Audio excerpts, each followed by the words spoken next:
Welcome to CRN. आज 1 अगस्त 2020 है। तो आज के करंट अफेयर्स और ट्रेडिशनल जीएस क्वेश्चन लेके चलते हैं। आज का पहला सवाल है कि लोकमान्य बाल गंगाधर तिलक की आज 100वीं डेथ एनिवर्सरी है। मृत्यु वर्षगांठ मनाई जा रही है 1 अगस्त 100वीं बाल गंगाधर तिलक, जिनकी मृत्यु 1 अगस्त 1920 को मुंबई में हुई थी। तो इन्हीं से रिलेटेड क्वेश्चन है कि किसने कहा कि स्वराज मेरा जन्मसिद्ध अधिकार है, मैं इसे लेकर रहूंगा। ये बहुत ही फेमस कोट है। उनका स्तर है बाल गंगाधर तिलक। बाल गंगाधर तिलक ने कहा था Swaraj is my birth right and I shall have it. ये बाल गंगाधर तिलक है। और बाल गंगाधर तिलक से रिलेटेड और है कि इन्होंने एक केसरी पत्रिका निकाला था, मराठी भाषा में केसरी पत्रिका 1881 ईस्वी में। ये भी कंपटीशन में कई बार पूछे जाते हैं। केसरी पत्रिका किसने निकाला? तो केसरी न्यूज़पेपर 1881 में बाल गंगाधर तिलक द्वारा पब्लिश किया गया था। आज का अगला सवाल है कि अभी हाल फिलहाल में कोरोना वायरस से फाइट करने के लिए एक डिवाइस लाया गया है इंडिया में, इंडियन कंपनी द्वारा। उसका नाम है anion detox spray. Anion detox spray. तो ये हवा में पीएच वैल्यू को बढ़ा देता है। पीएच वैल्यू के बढ़ाने के वजह से कोरोना वायरस को के प्रोटीन सेल जो होते हैं उसको उस पर अटैक करके प्रोटीन सेल को खत्म कर देता है, पीएच लेवल को बढ़ा देता है। ये जो एनायन डिटॉक्स स्प्रे है। तो इसी से रिलेटेड क्वेश्चन है कि हवा में पीएच तक बढ़ाकर कोरोना वायरस को मार दिया जाता है इस स्प्रे द्वारा। तो मानव शरीर के रक्त में स्टैंडर्ड पीएच लेवल क्या होता है? ये कई बार एग्जाम में पूछे जा चुके हैं कि ह्यूमन ब्लड का स्टैंडर्ड पीएच वैल्यू क्या होता है। What is standard value pH value of human blood? तो 7.5 7.4 है ह्यूमन ब्लड के पीएच स्टैंडर्ड। अब पीएच के बारे में जान लेते हैं कि पीएच क्या होता है। तो pH stands for, pH short form है पोटेंशियल ऑफ हाइड्रोजन, इसका शॉर्ट फॉर्म को पीएच बोलते हैं।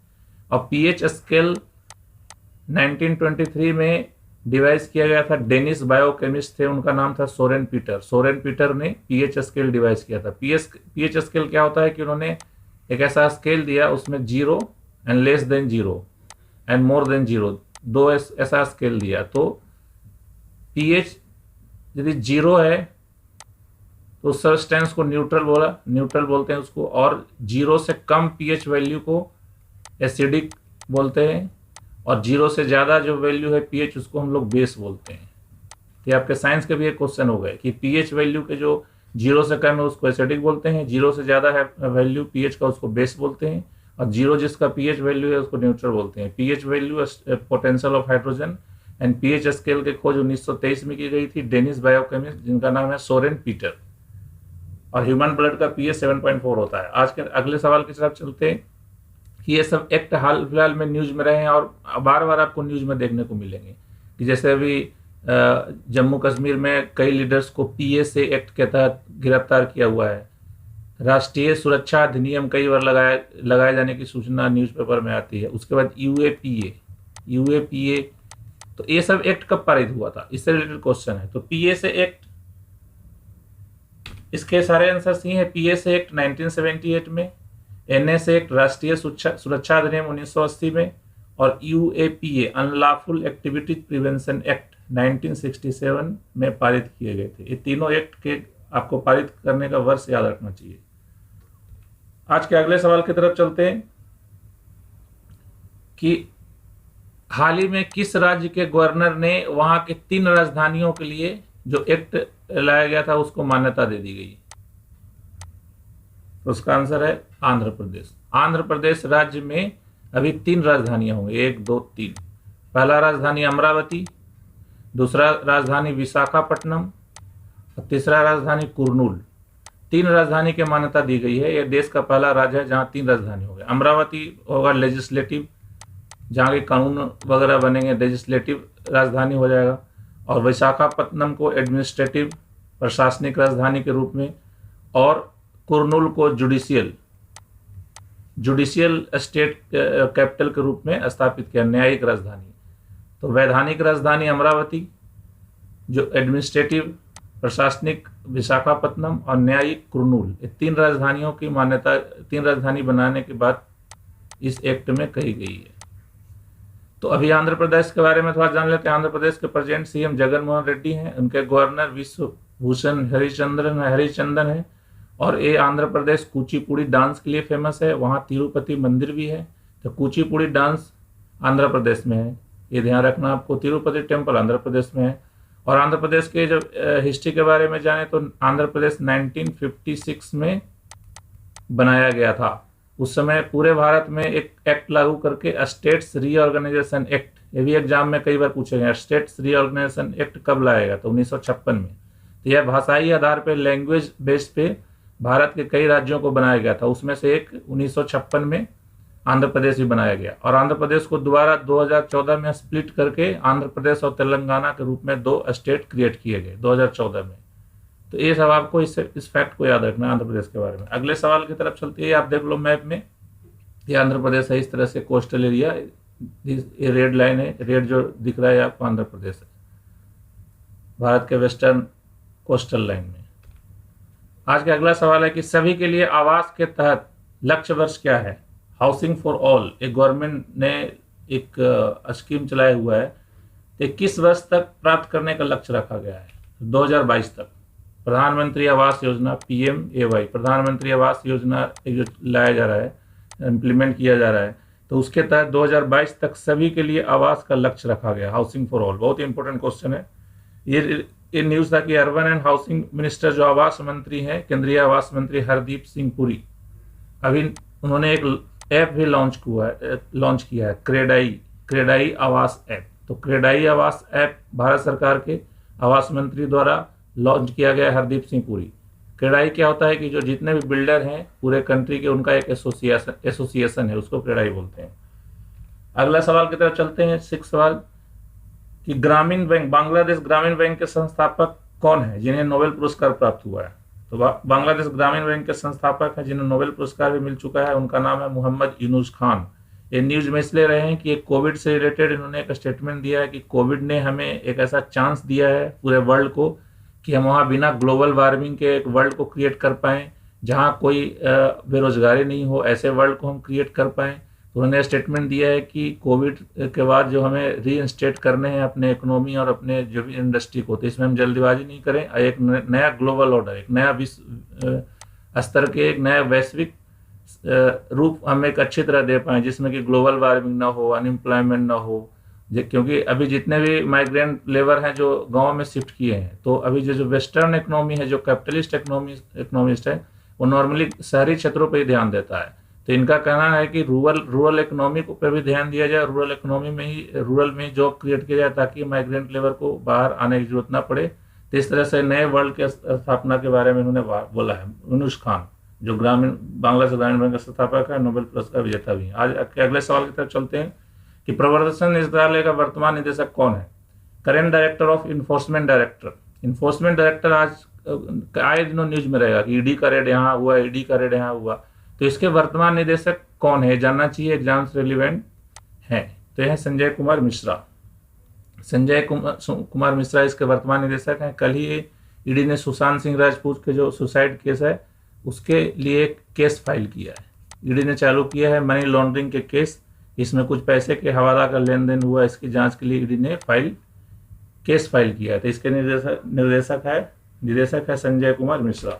आज के अगले सवाल की चलते हैं कि मैंने 2 दिन पहले बताया था कि नासा ने एक मंगल मिशन अभी लॉन्च किया है, जिसका नाम रखा है उन्होंने परजीवरेंस एक मार्स एक्सप्लोरेशन मिशन नासा द्वारा लॉन्च किया गया है। तो इससे मिलता जुलता सवाल है कि और इससे पहले मार्स के लिए 2 और मिशन लॉन्च किए थे नासा ने, उसका नाम क्या है? तो स्पिरिट एंड अपॉर्चुनिटी, 2 मिशन और लॉन्च कर चुके हैं। तीसरा मिशन है परजीवरेंस। और इस मिशन की खास विशेषता यह है कि इस बार वो ऑक्सीजन की खोज करने के लिए वो प्लान किया हुआ है परजीवरेंस मिशन के द्वारा। अब नासा से रिलेटेड जो फैक्ट्स है, 1958 में नासा की स्थापना हुआ था। नासा का हेडक्वार्टर वाशिंगटन DC है। इसके संस्थापक आइजनहोवर थे, जो कि अमेरिका के प्रेसिडेंट भी रह चुके थे और वर्ल्ड वार में US आर्मी के कमांडर भी रह चुके थे। तो नासा द्वारा यह तीसरा मार्स मिशन है परजीवरेंस। पहले स्पिरिट एंड अपॉर्चुनिटी 2 और लॉन्च किया जा चुका है। आज के नेक्स्ट क्वेश्चन की तरफ चलते हैं कि भारतीय संविधान के प्रस्तावना में धर्मनिरपेक्षता शब्द कब डाला गया। ये क्वेश्चन बहुत इंपॉर्टेंट है, कई बार एग्जाम में पूछे जा चुके हैं कि सेक्युलरिज्म वर्ड जो है, धर्मनिरपेक्षता शब्द संविधान के प्रस्तावना में कब लाया गया। तो इसका आंसर है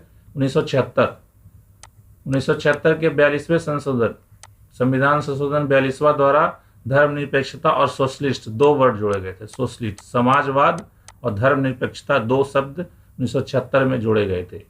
तो न्यूज आया कि अभी पीएम जो है, अभी राम टेम्पल के भूमि जो पूजन होने वाला है 5 अगस्त को, तो उसके उद्घाटन के लिए पीएम जाने वाले हैं। तो अभी कई स्कॉलर्स का ये कहना है कि इस तरह के जो धार्मिक चीज़ें हैं उसमें पीएम को शामिल होने से सेक्युलरिज्म पर आघात आ सकता है। तो सेक्युलरिज्म के डिबेट एक छिड़ गया है। तो उसी से रिलेटेड एक क्वेश्चन है कि आखिर धर्मनिरपेक्षता शब्द कब डाला गया था। तो 1976 में डाला गया था 42वें संविधान संशोधन के द्वारा, और उसमें सोशलिस्ट शब्द भी जोड़ा गया था। आज के अगले सवाल की तरफ चलते हैं कि भारतीय मौसम विभाग, इंडियन मेट्रोलॉजिकल डिपार्टमेंट का हेडक्वार्टर कहाँ है। ये सवाल इसलिए है कि इंडियन IMD ने अभी एक भविष्यवाणी की है कि पूरे क्रॉस इंडिया, पूरे भारत में बारिश सामान्य मात्रा में होगी। तो IMD के हेडक्वार्टर कहाँ है। तो IMD के हेडक्वार्टर है नई दिल्ली। आज के अगले सवाल की तरफ चलते हैं कि चीन ने GPS की तरह, जो अमेरिका के जो GPS है, ग्लोबल पोजिशनिंग सिस्टम, उसी के तर्ज पे उन्होंने एक अपना प्लेटफॉर्म लॉन्च किया है, नेविगेशन सिस्टम का प्लेटफॉर्म लॉन्च किया है। तो उसका आंसर क्या है। तो चाइना ने बेडू सिस्टम लॉन्च किया है, जो अमेरिका के GPS सिस्टम की तरह काम करेगा, एक ग्लोबल पोजिशनिंग सिस्टम है। तो ये आप फिगर में देख लो, इस तरह से GPS ऐसा होता है, जैसे ये अर्थ है, तो अर्थ के चारों तरफ ये जो छोटे ये देश सब देख रहे हो, ये सैटेलाइट होते हैं। तो इसमें से करीब करीब 35 सैटेलाइट, चाइना ने 35 सैटेलाइट अर्थ के चारों तरफ ऐसे इसका मूव कर रहा है। तो इसे यही सैटेलाइट अर्थ के जो भी डिवाइस होगा या जहाँ से होगा उससे पोजीशन लेता हुआ ये वर्क करेगा। तो 35 सैटेलाइट इन्वॉल्व है बेडू सिस्टम में, GPS की तरह। तो बहुत इंपॉर्टेंट क्वेश्चन है आज का। और आज के कंसेप्ट ऑफ द डे में मैंने लिया है कि रेनफॉल जो मेजरमेंट किया जाता है IMD द्वारा, वो किस तरह से मेजरमेंट किया जाता है। तो एक तो बोलते हैं कि नॉर्मल रेनफॉल हुआ, एक बोलते हैं बिलो नॉर्मल, सामान्य से कम, एक सामान्य से ज़्यादा, एबव नॉर्मल। तो आखिर नॉर्मल, बिलो नॉर्मल और एबव नॉर्मल का डिफिनेशन क्या है। तो मौसम विभाग जो IMD है वो एक लॉन्ग टर्म एवरेज लेता है, लॉन्ग पीरियड एवरेज, LPA जिसको बोलते हैं, लॉन्ग पीरियड एवरेज। 1961 से लेकर 2000 तक के जितने साल ये हुए बारिश, तो उसको मेजर करके पूरे साल का एवरेज निकाल लेता है। तो वो एवरेज है 88 सेंटीमीटर। आप समझ लो, 1961 से लेकर 2000 के बीच का जो पूरे रेनफॉल हुआ उसका एवरेज निकाला हुआ है, तो आता है 88 सेंटीमीटर। तो ये हो गया नॉर्मल। तो इतनी जब बारिश होगी तो ये बोला जाएगा कि नॉर्मल बारिश है।